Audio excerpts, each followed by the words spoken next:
Hi, I'm Mimi Chan. Welcome to Culture Chat. Thanks for joining the conversation.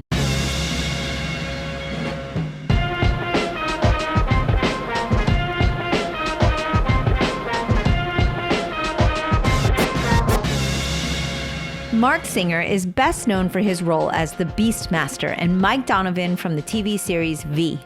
Marc is a Kung Fu family cousin that I was happy to reconnect with last year at San Diego Comic-Con. Beyond his amazing work ethic, Marc is incredibly kind and was a delight to talk to. I have a conversation with him about his Kung Fu training, his love for Shakespeare, and how they relate to one another. There have been some internet issues of late, so I apologize for any sound issues throughout the episode. If you enjoy these conversations as much as I do, please rate and share this podcast with others. If you would like to help keep this podcast going and become a patron of the show, please visit my website or patreon.com. Any little bit helps. I appreciate the support. For comments or suggestions, email me at mimi@culturechatpodcast.com or reach out on social media at SifuMimiChan. Now, on with the show. Hello, Marc. Thank you so much for joining me on Culture Chat. Mimi, thank you very much for the invitation. It's been a long time journey for me to get here, but that's a tribute to your patience.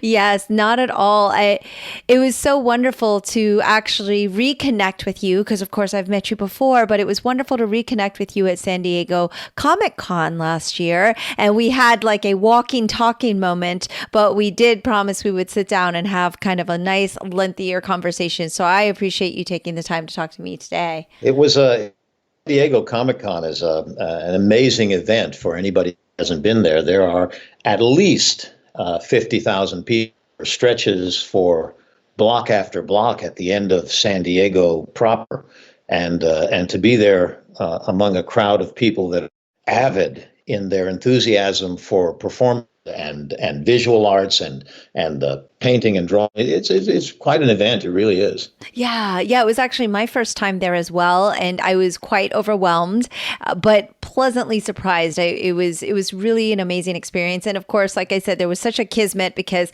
I did get to connect with so many people, and I hadn't seen you since I was 16, and I will say I'm in my 40s now, so it has been a really long time since our last actual meeting. We met in Seattle at my uncle's tournament, and of course, I got to see you perform. For you look the same as you always did. Oh. I'm taking on that vision of one of the ancient house gods, but you were talking about San Diego being overwhelming. It seemed to me like you were completely in charge there. But yes, it is. It is good to be able to connect again. Once again, that's nice. Yeah. Well, I'm a good actor in my own way. If I was pretending to be in charge, I guess I'm so used to being in charge of my Sifu role, so I think it carries over. But I was just kind of recalling. I don't know. We kind of cut up a little bit there, but I was recalling that when we did meet in Seattle, our connection, of course, is that you trained with my dear uncle John Leong, Grandmaster John Leong, and it was really cool because I actually got to see you perform martial arts at that event, and that was a real special treat for me. Well, it was the martial arts have been and continue to be a life-changing experience for me in every way. There's so much of my whatever we might call success in my career that I can attribute to the martial arts, and most especially to Grandmaster John S.S. Leong of the Seattle Kung Fu Club. It's more than just the athletics. It is the spiritual guidance, the encouragement, and also the intellectual sharpening and the moral and ethical kind of attributes of the martial arts when well instructed that leave such a lasting impression. There isn't a day that goes by that I don't think of all my martial arts family. And there is not a day that goes by that I don't pay them in my own way some homage and some tribute. I take it very, very seriously on the one hand and very joyously on the other. Yeah, so beautifully said. And I love that even at a distance, because of course you're not in the same city, and even as so much time has gone on, that you do kind of mention that it is a family, because that's exactly how we see it, because he's not actually my blood relative uncle, right? But I, of course, would never call him anything but uncle, but it truly is quite a family. But from what I can tell, especially with the way that you perform and you do your artistry, it seems like you kind of take those principles and do apply that, because I know that you've been doing theater and you've been directing, and even in those units, wouldn't you say that it becomes kind of like a family, whatever project you're working on, because there's such an intimacy? Do you find that that's the case with the theater projects that you've been working on in comparison to film and TV, or is it in particular the theater project? Because I know that you were directing and you really kind of took to being a mentor to a lot of the actors in the show. It is.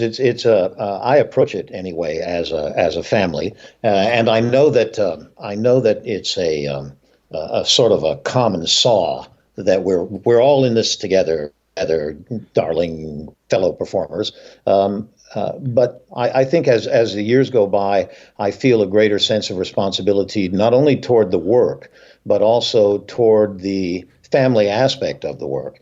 That what we do here should leave a kind of a legacy within the mind and spirit of the younger performers, the more developing performers, as they move forward through life, so that we present for them an example of what's possible, and as in that way also to remember what your uncle, my Sifu, Grandmaster John Leong, said.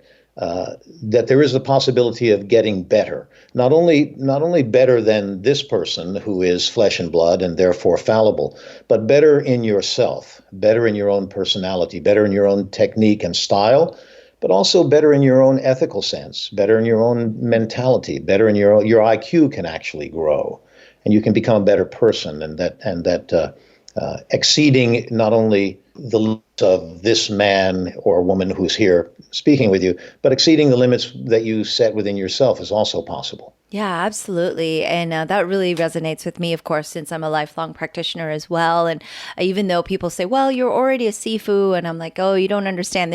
You're never finished learning. A lot of people come to our school and go, oh, well, when am I going to be done? And I'm like, well, when you're dead. Because you don't ever stop learning. And I think it can be very frustrating for some people, but at the same time can be very inspiring. So it just kind of depends how you want to view it. In terms of your theater, I'd like to talk a little bit about that before we jump into all the things you're notable for with your film work. But I know that you've always had a love for Shakespeare, and it's interesting that you've kind of come full circle, because I know you've been doing a lot of Shakespeare in these last several years. That you were sharing with me when we had a conversation the other day that you were doing King Lear, and I know you did Midsummer Night's Dream not too long ago. So does it kind of feel, I don't know, like it's something you've always wanted to come back to, or have you done more Shakespeare throughout your career? It's I'm not myself a formally religious kind of person. I am religious. But I think more and more people these days define religion personally, and so do I. But I would say that in the Bible, there's the story that most people are familiar with, which is the prodigal son. And the prodigal son is given a great bounty in his youth, and then goes out into the world and is distracted by the world, and then comes back home, returns home again. And that's the metaphor of returning home to what the basic values are. Not to hammer too hard on the anvil, but the martial arts give you a home to return to, a base to return to. And Shakespeare, like Kung Fu, because I won't mince words about it. I believe that Kung Fu is the supreme of the martial arts, but Shakespeare is the supreme of the written English language, and the two go hand in hand. So, like the prodigal son, I did go out and I did explore the film world. I still continue to work on film. Yes. But I am returning now in my ancient days to to the world of Shakespeare. And I'm finding that I am dedicating myself to it in the way that martial artists dedicate themselves to the martial arts, that there's a legacy to be left behind if you can express it correctly and pass it along correctly. So, yeah, I have been coming back to Shakespeare and finding that that I'm picking it up these days more in the nature of regaining my birthright. Yeah. And, as a performer myself, mostly for stage, I mean, I've done film, of course, but there is something about that immediate reaction, that energy with the audience versus being on a set where, you wait all day and then, sometimes you get there and the lighting's not right. And, you just, it's not the same performance, right? And so there is really something amazing about being on a stage and having that immediate reaction from the audience. What do you find in terms of now that you've done so much of both? I mean, you've had this amazing career, and do you have kind of a preference? Both are challenging. So it's the preference of the bull ring. It's, would you rather fight a bull that's 6,000 pounds or a bull that's 5,000 pounds? I don't know. It's still a bullfight, one or the other. And it still is exhilarating, and it still is something that you have to rise to every time. I would say that I agree with you 100% on the stage work being preferential for the value that it teaches you architecture. It's formal. You have to pay attention to the rules, and you have to produce it on the spot every night. And it is in the way a joyful contest. In that the challenge is to bring a house full of people, all disparate from all sorts of walks of life and different moods and value systems, and bring them all together in a group, and then carry them whichever way you want them to move.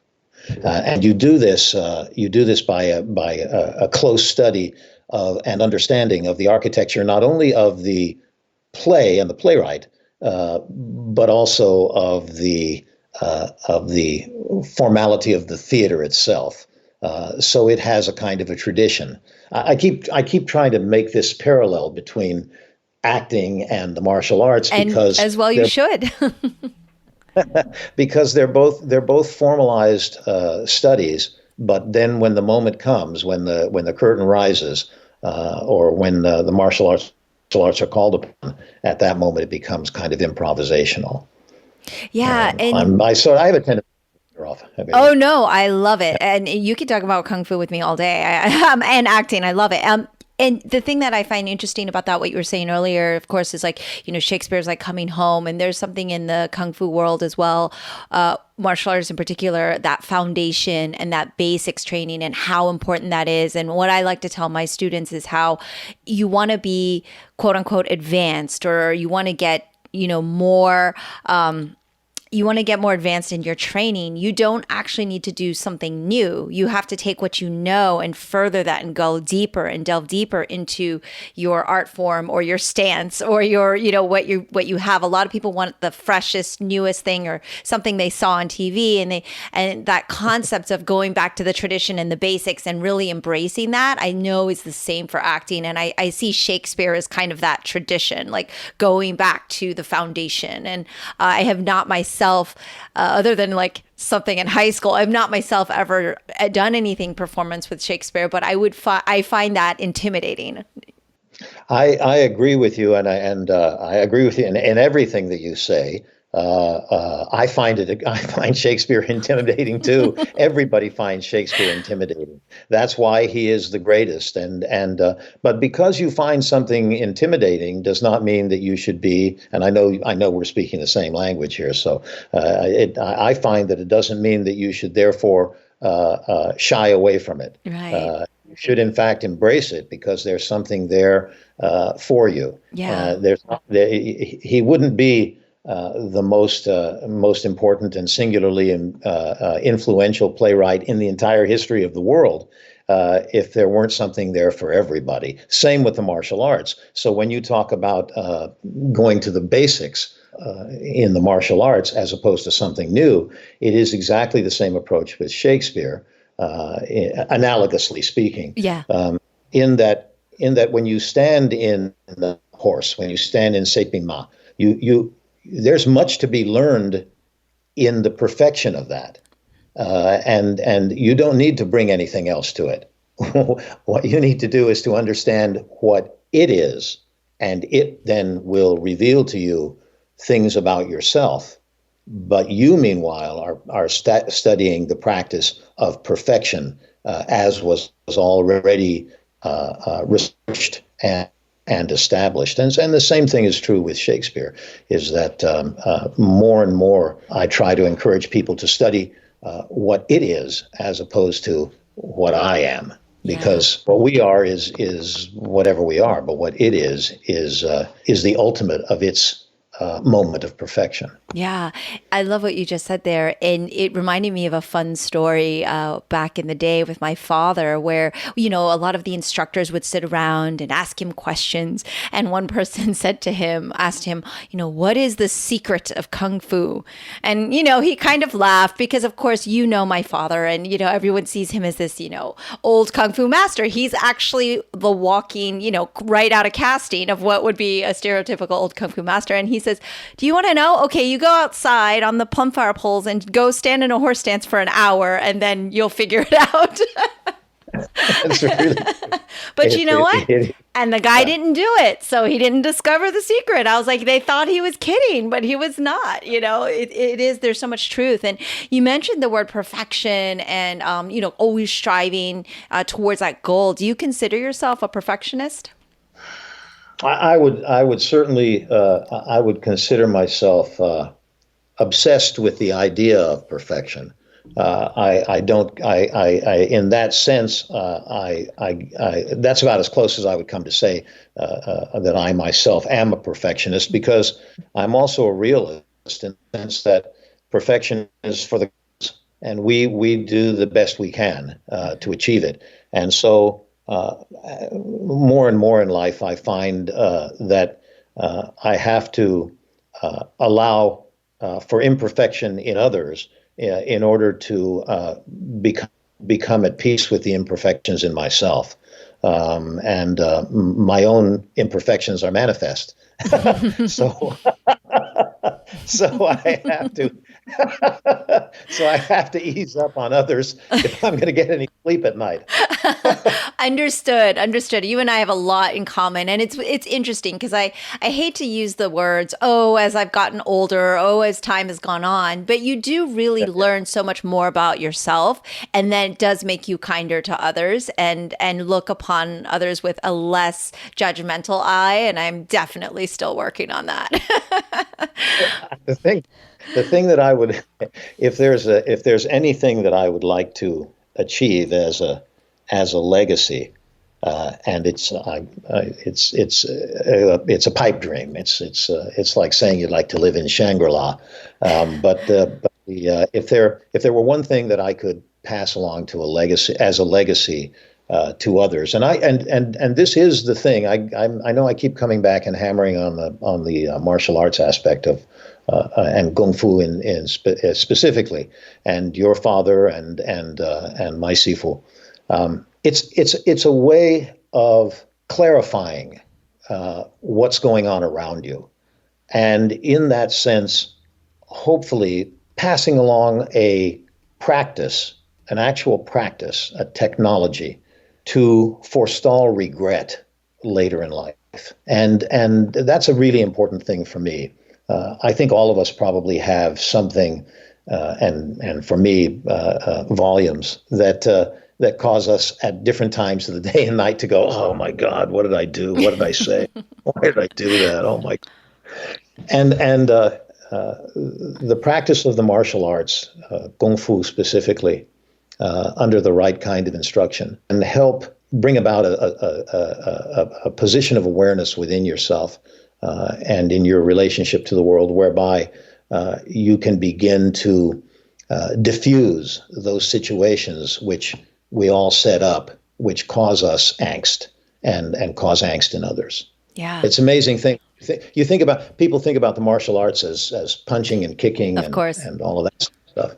But there's the spiritual growth and the intellectual growth that is absolutely hand in glove with all of that. Yeah, you just have to actually stick with it long enough to find that discovery. But once you get past the kicking and punching and the sore muscles, but I read somewhere. I remember the first that I ever attended. Sifu Leong's studio is at the top of a long flight of stairs, and I was young and full of vinegar and thinking that I could lick the world. And I went up there and I stood in horse. And I remember he came by. He said, "You're going to be sorry. You're going to be sore tomorrow."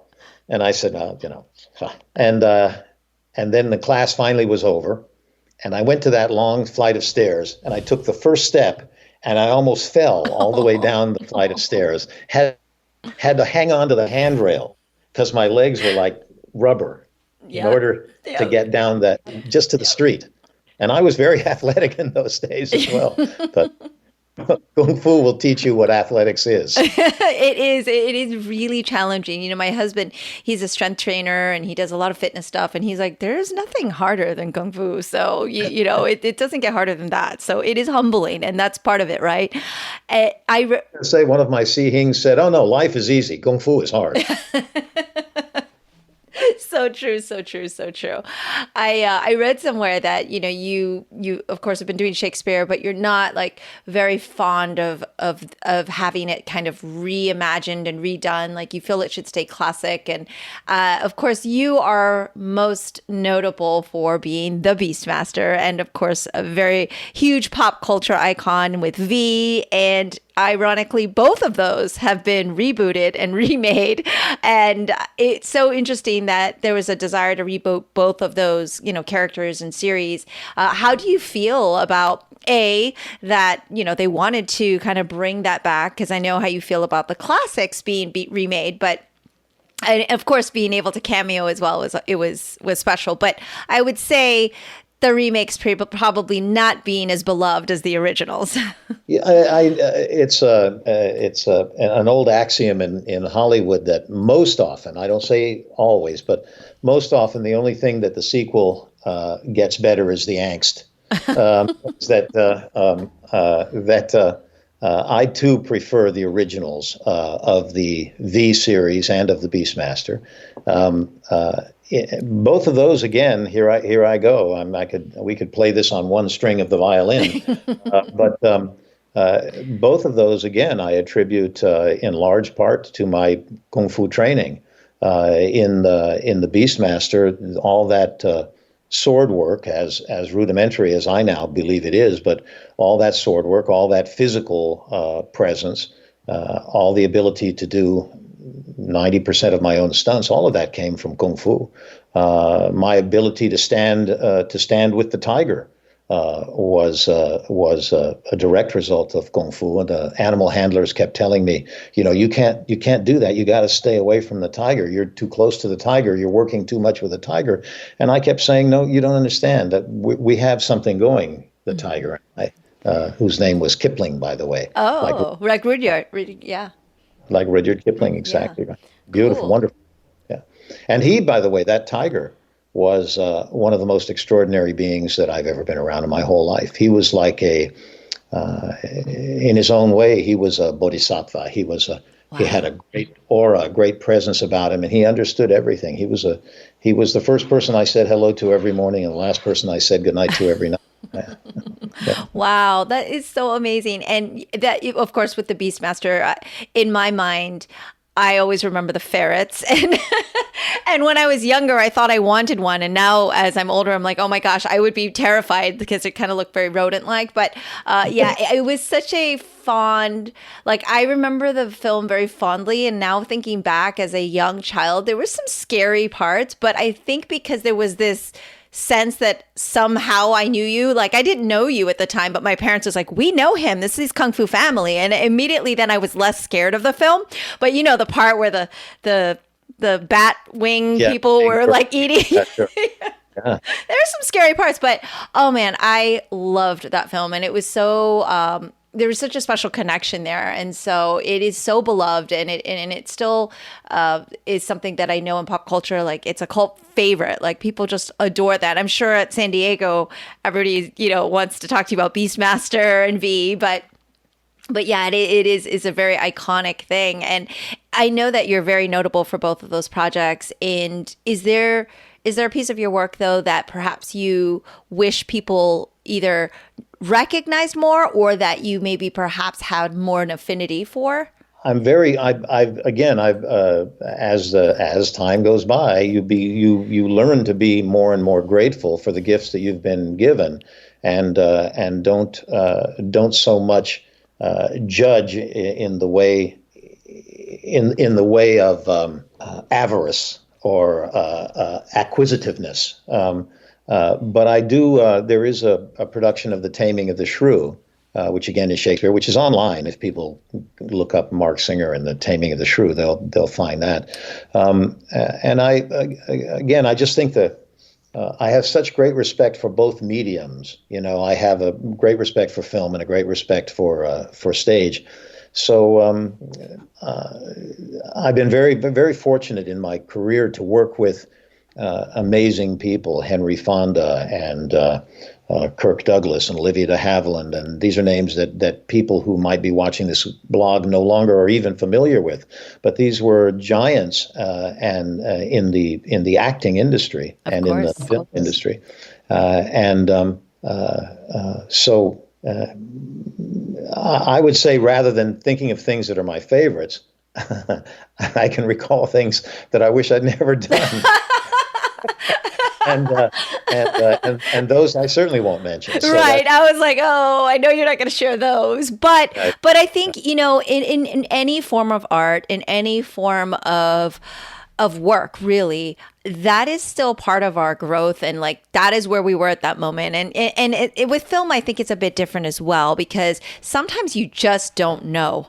The projects you think are going to be amazing, whether it went wrong in the editing room, it's in so many other people's hands, right? Or the projects that you think are not going to be very great, but you're like, I want to work with this person, etc. Right? You just really don't know. And so there's a lot out of your control with film. That's the thing.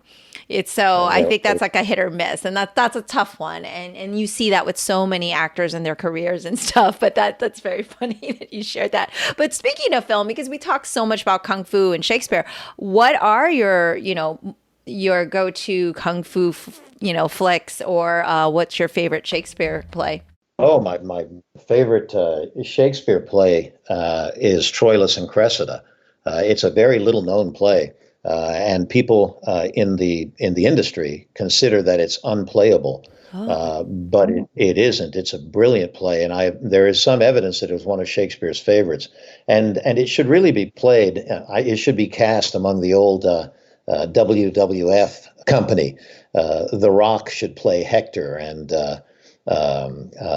Triple H should play Achilles, and they would make a wonderful cast if they were interested in Shakespeare enough, because it takes giants to play. Wow. I admit I've never heard of it, and I just did a quick search, and it definitely is right up my alley, because I love the stuff about the Trojans and the Greeks, and yeah, that's right up my alley. It's arguably his most erudite in terms of vocabulary and construction and so forth, but it also is the most amazingly wonderful dark comedy and quite an adventure. It's really terrific. It's a really great play. So that, as far as that's concerned, I forget what the other part of the question was. Kung Fu movie. Oh, Kung Fu movies. Yeah. I think my favorite movie, if I get the title right, my favorite Kung Fu movie. Kung Fu. I've taken to speaking that way. I know, Kung Fu. It's okay. I understand. My favorite, I think, is Kung Fu Hustle. Okay, the comedy? Yeah. Oh my God. I think that's just brilliant. I can't imagine who could write such a thing, and then I can't imagine who could direct such a thing. Yeah. It's just the actors are fantastic. I mean, how can you not fall in love with every actor and actress on the screen? But the wonderful humor and the and the and the inner wisdom of it. It's just, I love it. I think it's a great movie. I think Yeah, it's it's a a great lot of movie. fun. That one is a lot of fun. So, okay, cool. Very nice. And But I I will say, go ahead, I want to say one other thing though. please. As a young actor, this is another thing that as a young actor, uh, I began, I broke into the stage, into my stage career, which is how a lot of actors begin, is on stage. I broke into my stage career just around the right time to understand that the martial arts were really important to acting, Hmm. that you were going to have to be a very capable physical presence if you were going to be an actor. And the thing that amazed me once I began studying Kung Fu was, you ask what's my favorite martial arts film. I could just put a broad wash across all of them and say all of them. Because how is it possible that these extraordinarily wonderful actresses and actors are able to make us laugh and cry and hold our gasp with amazement and do all this stuff and do all that martial arts work?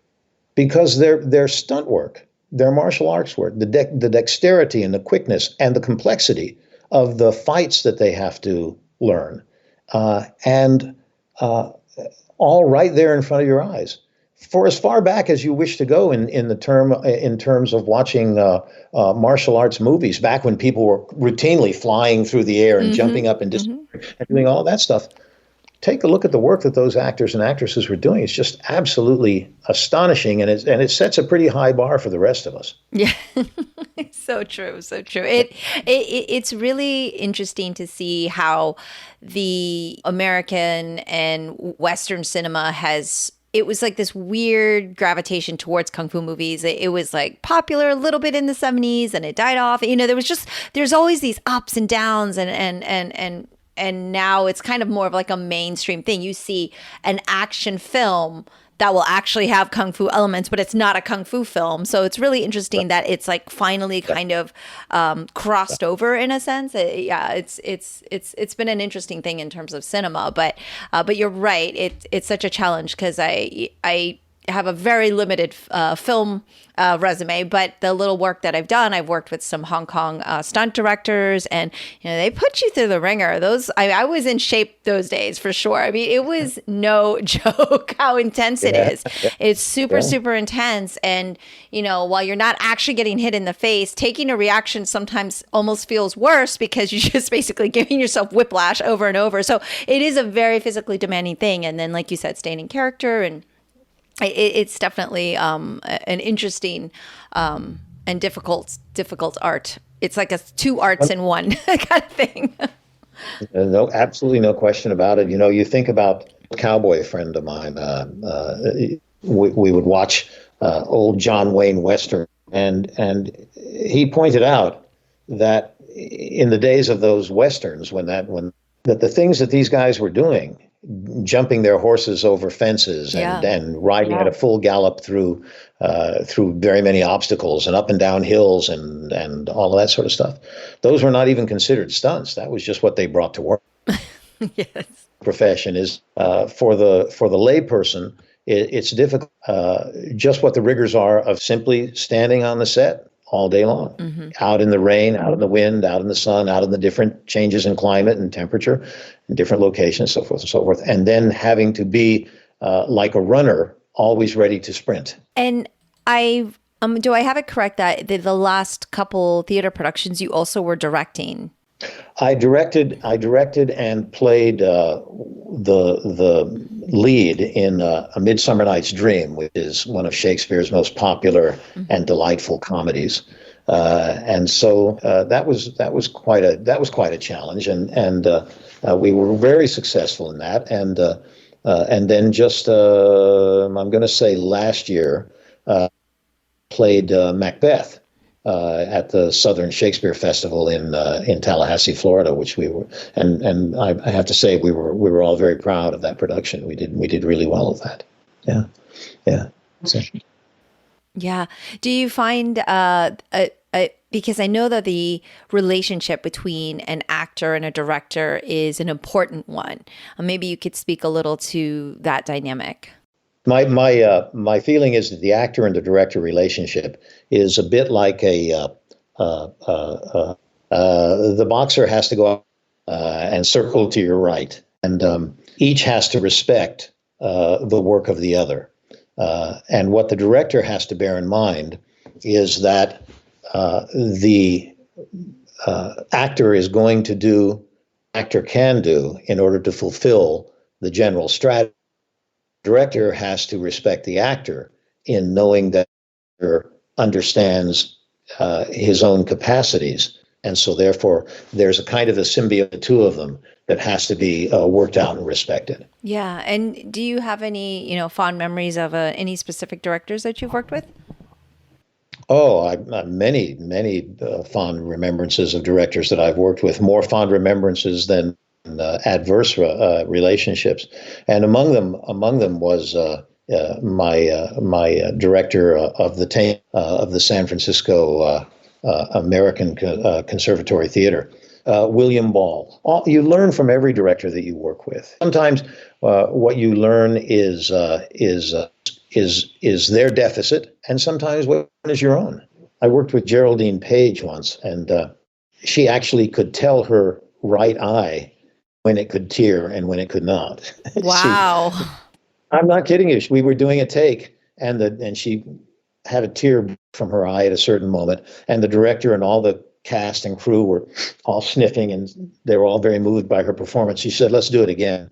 And the director said, "But it was beautiful." She said, No, let's do it again." And she had a handkerchief and dabbed her eye, and she said to her eye, "Wait for you." And then when it came time, on the syllable, a tear broke from her eye. Wow. And rolled down her cheek. That's amazing. That's some control. That is some control. Yes. What do you do? Do you have kind of I'm always interested in that warm-up routine, because as a martial artist, that's the kind of important thing for me. Like, do you have kind of a pre-routine for either stage or even like right before you're about to film or something? Do you have kind of a ritual, I guess? I'm a very technical actor. For me, knowing exactly what it is you're supposed to be, what exactly it is you're supposed to mean, and exactly how you mean to mean it, and why, is the most important thing. And the emotion comes as a byproduct of that. So the first thing I do is try to understand completely what the script is about and why this moment in the script that I'm about to portray message, and then warm up my body, and also, most importantly, my voice. So I make sure that I'm in as good a voice as I can be when I approach the scene. All right. So just last couple questions is, what do you do for fun? I compose on the piano and on the guitar. Other than that, I'm just a wool gatherer. I like being outdoors. Yeah. Yeah, wonderful. Well, I learned so much during this interview and this conversation with you. Thank you so much for sharing with me and taking the time to talk to me. Hopefully it wasn't too painful. We had some internet issues, but hopefully you enjoyed it and that you'll come back again one day to have another Kung Fu conversation. We can delve a little deeper. I'm very grateful for the invitation, Mimi. I really. Okay, we will talk again soon. That's all for today's episode. Thanks for listening to Culture Chat and hope you enjoyed the conversation. Please subscribe and rate my podcast. Feel free to leave me suggestions or send an email to mimi@culturechatpodcast.com or follow me on social media at Sifu Mimi Chan on Twitter, Instagram, or Facebook.